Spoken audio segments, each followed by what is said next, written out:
Sabe, o mundo que a gente vê é só a ponta do iceberg. Por baixo de tudo que é sólido, líquido ou gasoso, existe um universo inteiro, invisível e que não para nunca.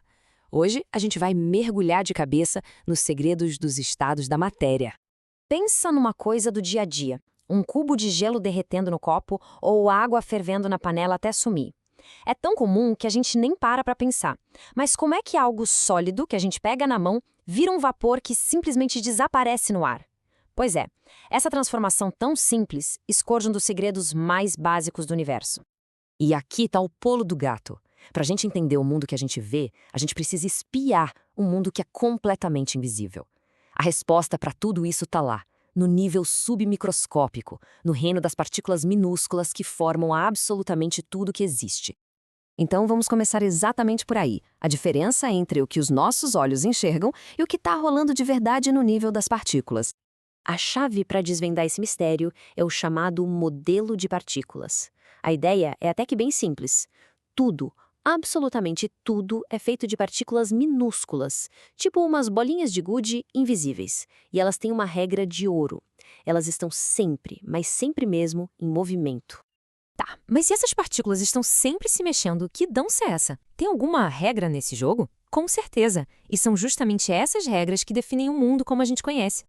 Olha, na verdade, tudo se resume a 3 regras bem simples. Primeira, sempre existe um espacinho vazio entre as partículas. Segunda, elas estão o tempo todo se movendo, de forma aleatória. E terceira, existem forças que puxam umas às outras, tentando mantê-las juntas. É tipo um cabo de guerra sem fim entre o movimento que quer separar e a atração que quer unir. E é esse cabo de guerra que define tudo. Ok, então a grande questão que fica é como é que só essas 3 regrinhas conseguem explicar a diferença gigantesca entre uma rocha sólida, a água de um rio e o ar que a gente respira. A resposta está toda aqui. Olha só, nos sólidos, a força de atração ganha de lavada. As partículas ficam grudadinhas, presas numa estrutura, só vibrando no lugar. Já nos líquidos, o jogo está mais equilibrado. Elas conseguem deslizar umas pelas outras, sabe? Tipo gente numa festa bem cheia. Agora, nos gases o movimento é rei. As partículas se soltam de vez e saem voando em alta velocidade, ocupando qualquer espaço que encontrarem.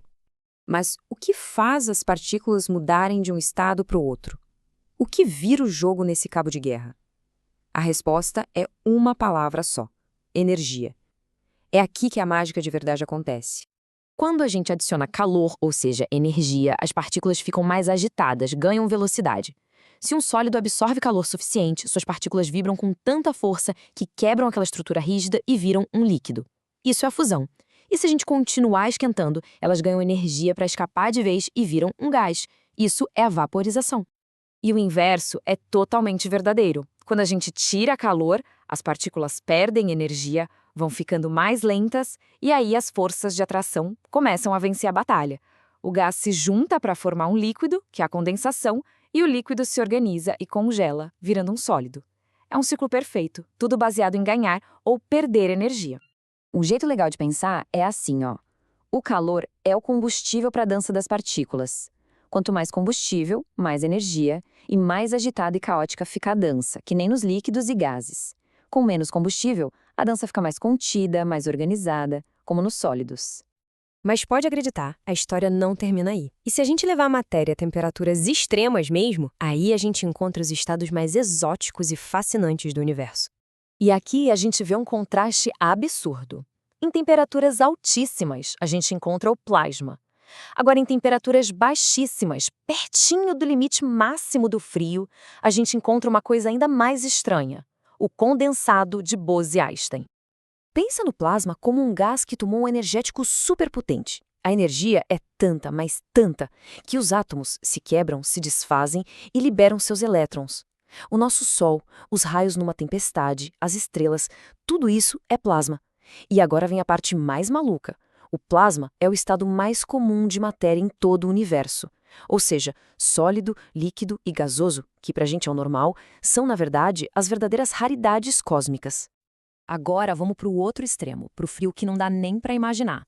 Se a gente resfriar certos tipos de átomos a temperaturas ridiculamente baixas, acontece uma coisa muito bizarra. É como se as partículas perdessem a própria identidade e começassem a agir todas juntas em perfeita sincronia, como se fosse um único superátomo. De repente, aquelas regras esquisitíssimas da física quântica se tornam visíveis. Mas quão frio a gente está falando? É frio a ponto de ser difícil até de conceber. Menos 273,15 graus Celsius.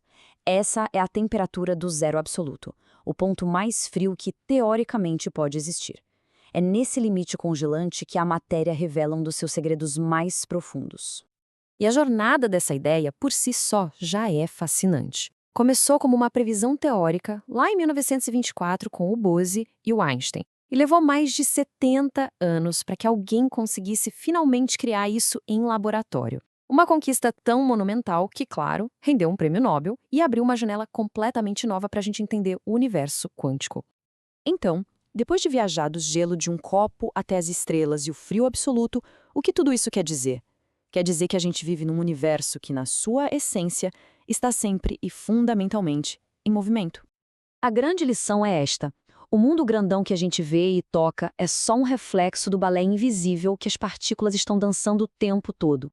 Desde o gelo derretendo até a luz de uma estrela a milhões de anos-luz, tudo é resultado dessa dança cósmica que é movida à energia. E isso tudo deixa a gente com uma última provocação, né?